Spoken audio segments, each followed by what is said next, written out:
하겠습니다. 먼저 잇몸 파괴범 세균 잡는 법. 첫 번째, 잇몸에 피가 나면 무조건 치료를 시작해야 된다. 그러니까 피가 나면은 치주 질환이 시작됐고 세균의 공격이 시작됐다. 이렇게 봐도 되는 거죠, 신 교수님. 네. 잇몸에 피가 나시게 되면 그것은 이제 염증이 시작되는 신호이기 때문에 바로 치료를 하셔야 됩니다. 처음에 잇몸이 염증이 시작되게 되면 이제 피가 난다든지 붉게 변하는 정도만 있다가 그게 점점 더 진행이 되게 되면 이제 치조골이 파괴가 되게 됩니다.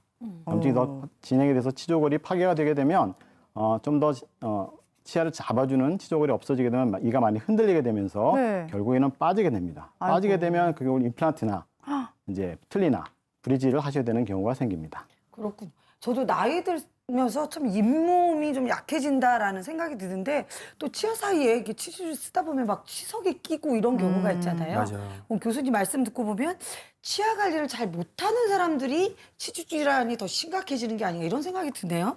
신 교수님. 치아 관리를 갖다 못하는 경우도 있지만 네. 또 다른 요인, 여러 가지 요인에 의해서도 더 생길 수도 있습니다. 표를 보면서 제가 질문 하나 드리면 네. 다음 중 치주 질환 잇몸병이 가장 잘 생기는 분들이 누구일까요? 오, 5분 중에. 오. 30년 넘게 흡연 중인 남편, 네. 2번 갱년기 겪고 있는 아내, 저네요. 3번 당뇨병 겪고 있는 시어머니, 4번 스트레스 받는 아들, 5번 우울증 약을 먹는 딸. 전 5번? 나는 1번일 것 같은데. 스트레스 아니에요, 흡연? 스트레스?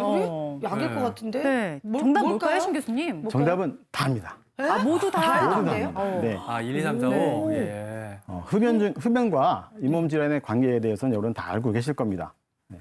그다음에 갱년기 네. 말씀하신 것처럼 여성 호르몬이 감소가 되기 때문에 이걸로 인해서 골다공증이 발생이 돼서 이 골다공증에 의해서 턱뼈도 영향을 받게 되기 때문에 치조골 파괴가 나타날 수 있겠고요. 다음에 당뇨병도 마찬가지로 흡연과 마찬가지로 치주병과 가장 관련이 있다고 되어 있는데 보통 한 6배 정도 치주염이 더 잘 발생이 된다고 알려져 있습니다.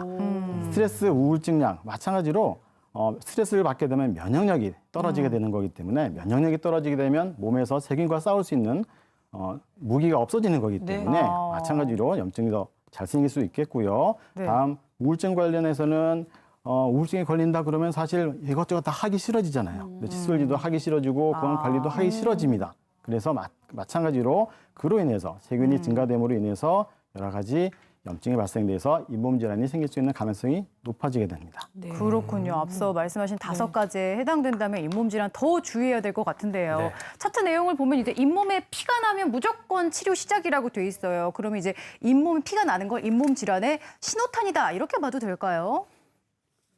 네, 맞습니다. 네. 결론부터 말씀을 드리면 잇몸에서 피가 나면 바로 치료를 하셔야 되는 거고요. 잇몸 질환의 이제 단계를 제가 말씀을 드리겠습니다. 잇몸 네. 단계는 정상인 경우에는 잇몸 색깔이 분홍색입니다. 분홍색으로 보여서 잇몸이 더 단단하게 보이는데 이제 잇몸이 염증이 생기기 시작하면 잇몸이 좀 빨개지면서 이랑 잇몸이 만나는 부분이 빨개지면서 약간 부풀어 오는 듯하게 보입니다.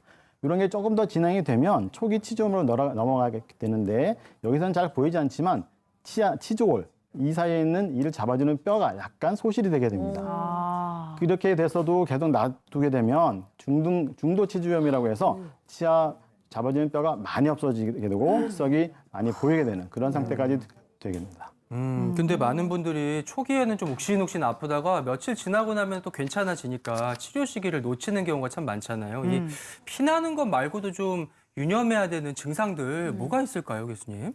네, 신 표를 교수님. 보면서 말씀을 드리겠습니다. 자, 네. 표 한번 볼까요? 칫솔질 할 때 잇몸에서 피가 나는 증상 아까 말씀드렸고요. 잇몸이 붉게 변하고 입냄새가 나는 증상도 초기 증상입니다. 가끔씩 잇몸이 치아와 들뜬 느낌이 나는 것도 초기 증상이고요. 조금 더 진행이 되게 되면 피곤할 때 잇몸이 욱신욱신되고 이가 시리다 이렇게 말씀하시는 분들이 있습니다. 치아와 잇몸 사이로 녹이 나오면 상당히 많이 진행이 된 거고 그렇게 돼서 이가 흔들리는 느낌이 나시면은 큰일 난 겁니다. 빨리 치과에 가셔가지고 엑스레이 찍고 확인을 해보시고 검사를 받으셔야 될 상황입니다. 그렇군요. 이제 그러다가 이런 신호를 그냥 두고 방치를 하게 되면 그야말로 골든타임을 놓치게 되는 거고 그러게 되면은 이까지 뽑게 되는 그런 경우가 생기는 걸까요? 네, 맞습니다. 사진을 보면서 설명드리겠습니다. 네. 저기 실제 나오네요. 다음 치아 보이시는 것처럼 치석과 치태가 많이 쌓여 있습니다. 저 정도 치태가 많이 쌓여 있게 되면 상당히 이가 많이 흔들릴 것이고요. 상태가 많이 안 좋게 돼서 거의 뽑아야 되는 상황이 되겠고요. 네. 오른쪽 그림을 보시면 치석이 잇몸 밑에 많이 있습니다. 많이 있는데 그 치석이 바깥으로 보이는 겁니다. 잇몸 밑에 까맣게 보이는 부분 보이시죠? 네. 저게 네. 잇몸 밑에 있는 치석인데 잇몸이 비쳐 보이는 겁니다. 그러면 치석 들어갔나 밑에까지 치조골이 없다는 겁니다. 그래서 아이고야. 치조골이 많이 파괴된 상태를 말하고 있는 거죠. 그렇군요. 아유, 정말 치아 관리를 잘해야겠다라는 생각이 드는데 저 정도가 돼서 뽑기 전에 잘 관리를 해야 될 것 같은데 그러니까 저는 말이에요. 치과에 가면 그 있잖아요. 치료하실 때 쓰는 윙 하는 아우, 그 기계 소리. 네. 그게 너무 무서워요. 제가 잇몸 치료는 해본 적이 없는데 잇몸 치료는 어떻게 하는 건가요? 네, 잇몸 네, 치료가라고 네. 하면 보통 아까 말씀하신 윙 소리 나는 거는 잘 안 쓰고요. 네, 보통 스케일링을 많이 합니다. 네. 가장 기본적인 치료가 스케일링입니다. 물론 사실 스케일링. 그거보다 더 스케일링입니다. 네. 그거보다 더 중요한 게 이 닦으시는 건데요. 네. 스케일링이 가장 기본적인 치료가 되겠고요. 그 다음에 조금 더 진행이 되게 되면 잇몸 밑에까지 치석이 들어가게 됩니다. 그래서 잇몸 밑에까지 들어가게 되면 마취라고서 여기 보이시는 것 같은 이런 기구로 잇몸 밑으로 집어넣어서 치석을 제거하려고 합니다. 긁어내는 그래서 어느 정도까지는 이 기구로 제거가 되는데 더 밑에까지 치석이 들어가서 이제 접근이 안 된다고 하면 할 수 없이 수술을 하셔야 됩니다. 수술을 해서 잇몸을 째고서 치석을 다 제거해주고 이제 꿰매줘야 되는 거고요. 네. 잇몸 수술이라고 해서 뭐 입원하고 그런 건 아니니까 너무 걱정하지 마시고요. 네. 보통 하시는 것처럼 그냥 스케일링 받으시는 것처럼 누워서 국소 마취만 하고 치료를 하게 됩니다. 그런데 이것도 마저도 시기를 놓치게 되면 결국 이를 뽑으셔야 되는 거고요. 네. 임플란트, 브릿지, 틀니 뭐 이런 걸로 치료를 하셔야 됩니다. 네. 네, 정말 그런 단계까지 가지 않도록 미리미리 잇몸 아유, 관리를 잘 해야겠다 진짜. 이런 생각이 드는데요. 그런 의미에서 입 속 세균 잡는 방법 두 번째 한번 알아볼게요. 자, 스케일링 아까 전에 말씀하셨죠? 1년에 1, 2회 해달라고 나왔네요. 1년에 한 번 또 건강보험 적용이 되니까요. 그렇죠, 신 교수님? 네.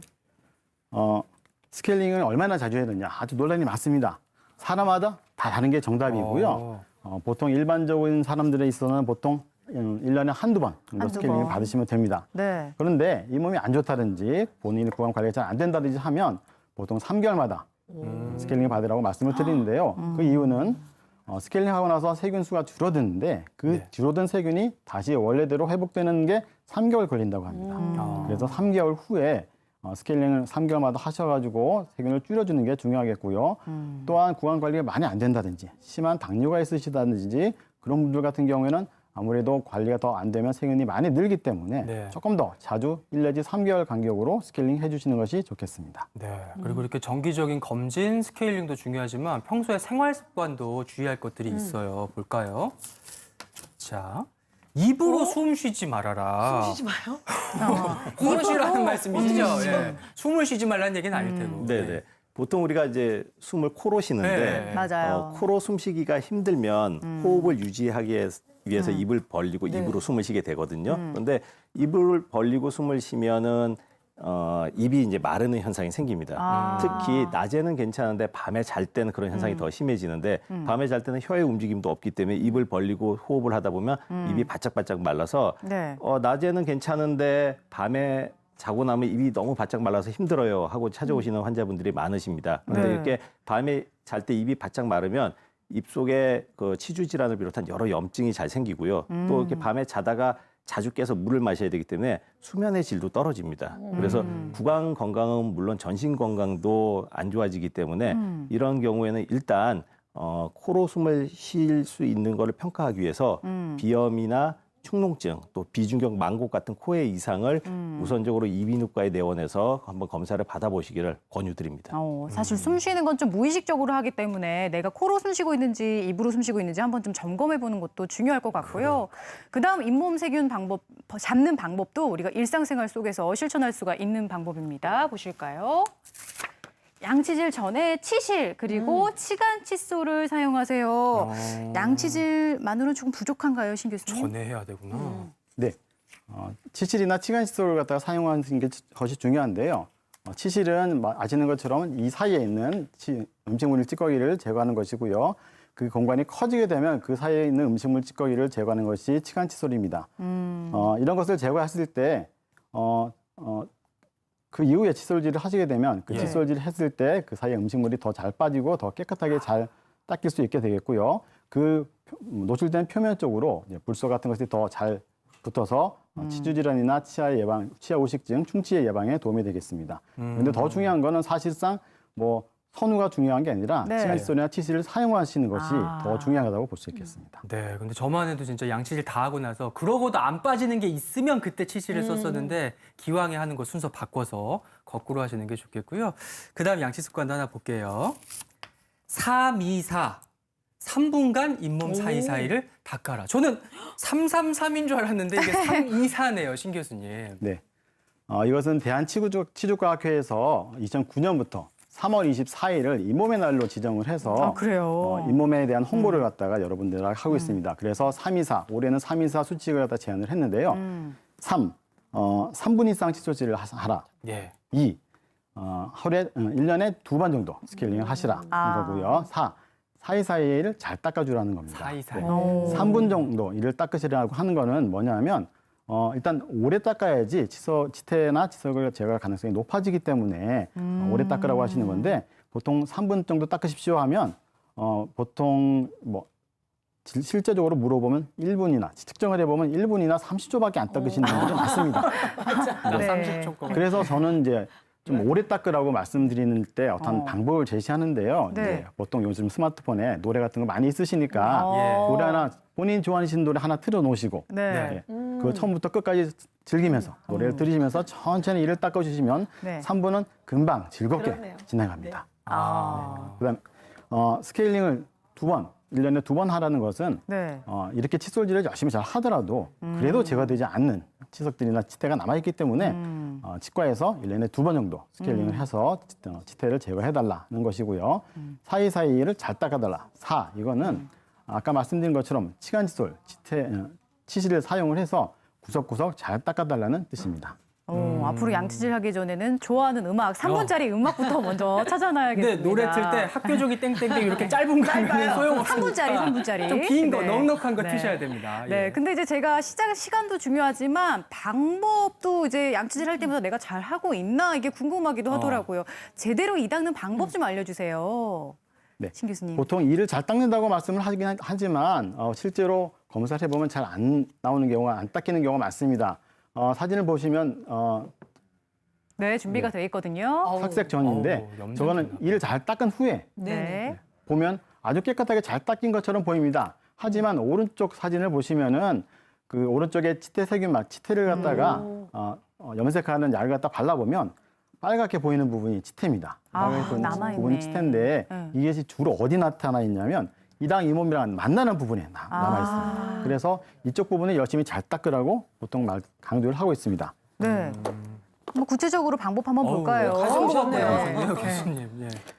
보통 칫솔질을 하실 때 칫솔을 치아면에 45도 이렇게 놓으시고요. 살살살 닦아주시면 되겠습니다. 먼저 세게 흔들어주네요. 닦으시면 이가 네. 파이게 되니까 이렇게 네. 하지 마시고 살살살 문지르시고 위쪽으로 살짝 올려주는 튕겨서. 쪽으로 하야 되겠고요. 네. 그다음에 제가 이가 잘 안 닦이는 부분 세 부분을 갖다 말씀을 아, 드리겠습니다. 네. 네. 포인트. 첫 번째는 아랫니의 혀 쪽입니다. 아랫니의 혀 쪽인데요. 이 부분이 보통 여기 침샘이 많이 있기 때문에 예. 침샘이 많이 있기 때문에 치석이 잘 생깁니다. 그래서 이렇게 세우셔가지고 아. 잇몸이 만나는 걸 느끼고 이렇게 닦아주셔야 되겠습니다. 예. 두 번째 부분은 오른 윗부분에 위에 어금니의 바깥쪽 부분입니다. 어금니 이쪽, 바깥쪽 부분. 맞아. 예. 이 부분이 잘 안 닦이는데요. 안다. 저 안쪽이니까 예. 입을 크게 벌려서 닦으시는데 입을 크게 벌리시면 턱 관절이 이렇게 와서 치아를 막아버립니다. 그래요? 그 칫솔이 들어가다가 맙니다. 아. 그래서 이쪽 부분을 닦으실 때는 입을 1cm 정도만 살짝 벌리시고, 살짝 벌리고. 그다음에 목구멍까지 들어간다고 생각하시고 쑥 집어넣으셔야지 제일 뒤에 치아까지 잘 닦이게 되고요. 그렇구나. 세 번째 부위는 아래 이의 혀 쪽입니다. 아래 어금니 혀 쪽인데 난다. 여기는 혀가 있기 때문에 맞아. 칫솔을 들어갈 때 구역질이 나는 경우가 많습니다. 맞아요. 그래서 여기를 잘 닦기 좀 어렵습니다. 근데 네. 저도 옛날에 그랬는데 네. 한 달 동안 칫솔질 여기를 하면서 구역질을 막 참아가면서 한 달 동안 열심히 했더니만 극복이 되더라고요. 한 달이나 참아야 돼요? 한 달은 사람마다 다를 수도 있는 네, 네, 거죠, 교수님. 저는 한 3달 걸릴 것 같아가지고 아유, 큰일 개인적으로 났어요. 굉장히 걱정이 되지만 이런 거 이제 단련을 통해